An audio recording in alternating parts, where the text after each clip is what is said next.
दोस्तों आज हम लोग पढ़ेंगे पैकेज कंट्रोल सर्किट डायग्राम। तो इसको जानने के लिए सबसे पहले हमको क्या चीज़ की जरूरत पड़ेगी, कॉन्टेक्टर की जरूरत पड़ेगी, एमसीबी की, कंप्रेसर, कंडेंसर फैन मोटर और ब्लोअर की। तो हम कंट्रोल सर्किट डायग्राम आइए देखते हैं, वीडियो को स्किप नहीं करें, आखिरी तक देखें। इसको जानने के लिए सबसे पहले हमें एमसीबी की जरूरत पड़ेगी। मिसाल के तौर पर ये एमसीबी हम मान लेते हैं और इसमें क्या क्या होता है, ये हो गया आर, ये हो गया वाई, ये हो गया बी और इसको हम मान लेते हैं न्यूट्रल। तो ये कहीं ना कहीं से कनेक्शन दिया हुआ रहेगा। तो दोस्तों ये एमसीबी हम मान लेते हैं, इसको एमसीबी, और एक मान लेते हैं कॉन्टेक्टर।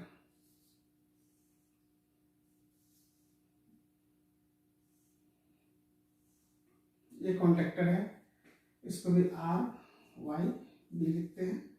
और इस कॉन्टेक्टर से हमको चलाना है कंप्रेसर, तो हम ये कंप्रेसर बना देते हैं। ये आर मान लेते हैं, वाई बी, इसको लिख देते हैं कंप्रेसर। दोस्तों अगर हम दो कंप्रेसर लगाएंगे तो थोड़ा सा जो बिगिनर है उसको शायद समझ में ना आए, तो इस वजह से हम छोटी सी सर्किट को समझने के लिए एक ही कंप्रेसर लेते हैं ताकि समझने में आसान हो। हालांकि दो कंप्रेसर होता है, तीन कंप्रेसर भी हो सकता है, चार भी हो सकता है, लेकिन हम एक कंप्रेसर से ही देखेंगे कि क्या होता है ताकि समझ में जल्दी आए। और दूसरा एक हम कॉन्ट्रैक्टर लेते हैं,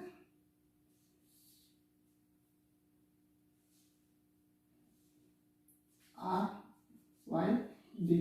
और ये दोस्तों ये करंट जो आएगा, आप सऊदी में ये देखेंगे कि 60 हर्ट्ज का करंट होता है, 60 हर्ट्ज का, और ये 3 फेज 220 वोल्ट होता है। हालांकि इंडिया में 480 होगा, सिंगल फेज में 220 होगा, लेकिन यहाँ पर 3 फेज में 220 होता है और सिंगल फेज में 110 वोल्ट होता है। तो हम इसी को लेकर के हम समझेंगे। तो ये आर वाई डी ये कॉन्टेक्टर हो गया, तो इसका कॉइल भी होगा कुछ ना कुछ, तो हम इसको 24 कॉइल्स का मान लेते हैं, 24 कॉइल वोल्ट। और ये एक कॉन्टेक्टर लिए जो हम यहाँ पर कंडेंसर फैन मोटर का हम लिख देते हैं, ये हो गया कंडेंसर फैन मोटर।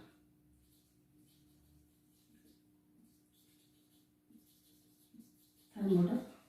और हम तीसरा कॉन्टेक्टर लेते हैं,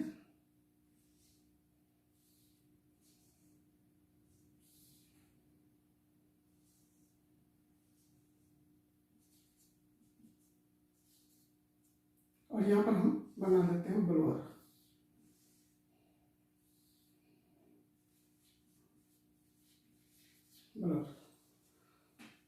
ये एक एमसीबी हो गया, दूसरा कॉन्टेक्टर, तीसरा कॉन्टेक्टर, 1 2 3 तीन कॉन्टेक्टर हो गया।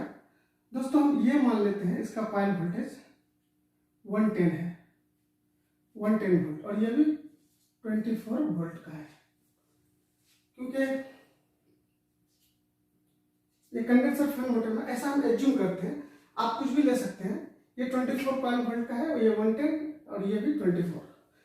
तो अब हम इसका कनेक्शन कैसे करेंगे, इसको जानने के लिए आप सबसे पहले ये देखें कि 24 वोल्ट का अगर हम कॉइल वोल्टेज का कॉन्टेक्टर लिए हैं, इसके लिए लाजमी हमको ट्रांसफार्मर लेना पड़ेगा जो आउटपुट में ले 24 वोल्ट। चलो हम मान लेते हैं कि ये हमने ट्रांसफार्मर ले लिया, ट्रांसफार्मर ले लिए जो 24 वोल्ट आउट करता है, 24 वोल्ट आउट। और इन मान लेते हैं 110 को हम इन करते हैं, ठीक है। और इसको इसका थर्मोस्टेट से कनेक्शन देना है, तो ऐसा हम एक थर्मोस्टेट मान लेते हैं जिसमें एक आर होगा, एक सी होगा और Y1 Y2 G, ऐसे बहुत सारे ऑप्शन होते हैं। तो ये Y1 Y2 अलग अलग कंप्रेसर के होंगे। अगर हम एक कंप्रेसर लेते हैं तो सिर्फ एक ही वायरिंग करेंगे। तो आइए हम देखते हैं कि कैसे इसका डायग्राम कंप्लीट होगा। तो दोस्तों ये एमसीबी है आर वाई बी करंट कहीं से कहीं ना इसका कहीं से आर वाई बी कनेक्शन आएंगे, बोर्ड से हो जहां से भी हो।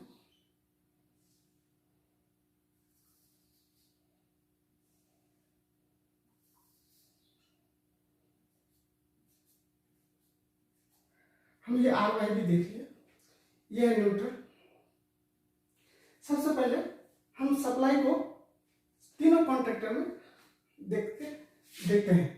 तो ये आर वाई बी, सब में आर वाई बी है, तो हम आर को लेके जाते हैं इस कॉन्ट्रैक्टर पे पहले देते हैं ताकि देखने में विजुअल अच्छा हो।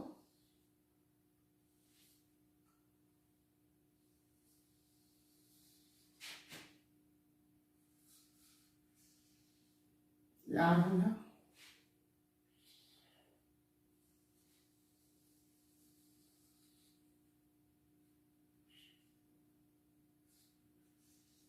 ये वाई हो गया,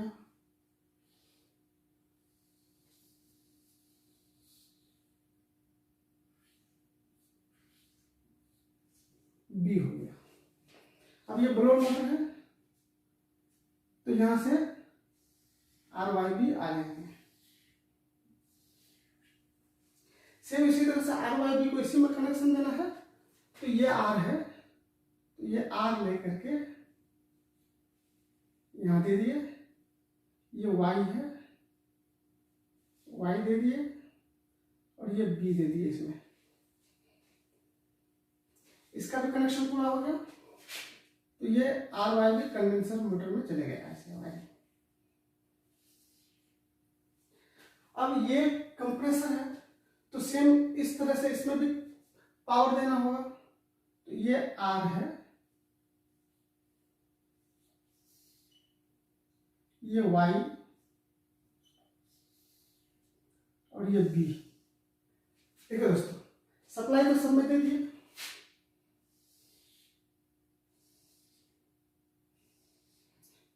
अब इस बात को ध्यान रखें कि कोई भी कॉन्ट्रैक्टर को होल्ड होने के लिए इसका कॉइल वोल्टेज जो है वो तो लाजमी देना पड़ेगा, दोनों तरफ कनेक्शन। तो अब इसमें 24 वोल्ट देना है, इसमें भी, तो इसमें 110 देना है, इसमें 24 वोल्ट देना है। तो अब हम क्या करेंगे, और इससे पहले एक चीज हम और जान लेते हैं कि ये मेरा ट्रांसफार्मर हो गया, ये मेरा थर्मोस्टेट हो गया। अब हम एक डिले टाइमर लेते हैं।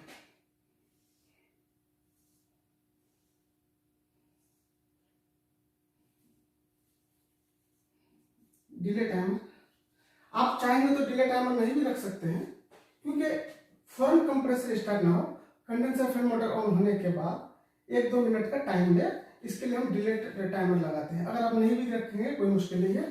फिर एलपी स्विच देंगे, ये हो गया एलपी। फिर ये हम मान लेते हैं एचपी स्विच, एचपी। अब दोस्तों एलपी और एचपी क्यों यूज करते हैं, इसके लिए मैं दूसरे वीडियो में बना दूंगा, लेकिन जो भाई जानते हैं तो अच्छी बात है। ये मेरा डिले टाइमर हो गया। तो सबसे पहली बात यह है कि ये कॉइल वोल्टेज हमको यहाँ पर भी देना है, यहाँ पर भी सब जगह देना है।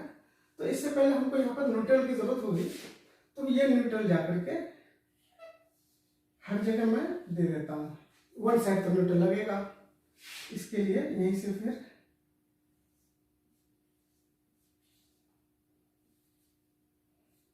हम यहाँ दे देते हैं, उसके बाद फिर यहाँ पर भी दे देते हैं।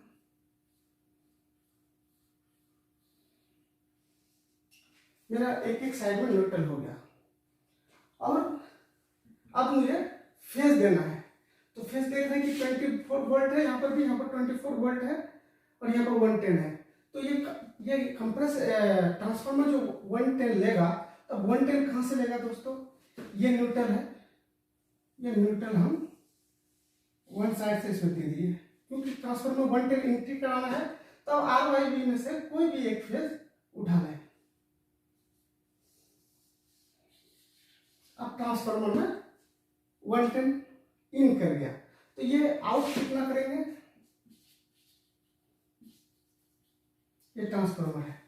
अब ये आउट कितना करेंगे, आउट करेंगे 24 वोल्ट। 24 वोल्ट में इसमें से न्यूट्रल है, ये फेज इसमें दे देते हैं और ये इसमें दे देते हैं।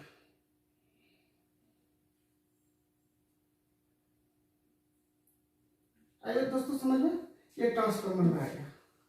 अब यहां से Y1 जो है कंप्रेसर के जो कॉन्ट्रैक्टर है यहां पर आएगा। अगर दूसरा कंप्रेसर होता तो Y2 दूसरे कॉन्ट्रैक्टर में जाता, लेकिन हम इस डायग्राम में सिर्फ एक कंप्रेसर लिए हैं, इस वजह से सिर्फ Y1 को हम लेंगे, Y2 को यूं छोड़ देंगे। अब ये Y2 सबसे पहले ऐसे हम जा करके डिले टाइमर में देंगे। अगर आप डिले टाइमर को कनेक्शन में रखना चाहते हैं तो डिले टाइमर में आप दे सकते हैं, नहीं तो आप सीधा एलईडी स्विच में भी दे सकते हैं।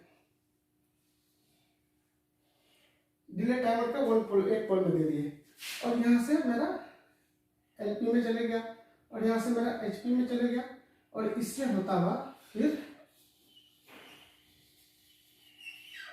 हम इस कॉन्ट्रैक्टर पे दे दिए। अब ये 24 वोल्टेज आएगा, ये इस थ्रू से फेज आकर के यहाँ पर इस कंप्रेसर के कॉन्ट्रैक्टर को होल्ड करेंगे। तो ये तो हो गया। अब यहाँ पर भी फेज देना है दोस्तों, यहाँ पर फेज देना है। तो यहाँ पर फेज देने के लिए ये 120 वोल्ट, सेम चीज यहाँ पर 24 वोल्ट है, तो ये ब्लोअर के लिए हम यहाँ जी से कनेक्शन लेंगे। ये तो कंप्रेसर 2 के लिए है, इसको हम यहाँ कंप्रेसर 1 के लिए, इस वजह से इसको हम छोड़ देंगे। लेकिन जी से जब लेंगे हम तो ये मेरा जाएगा ब्लोअर मोटर में।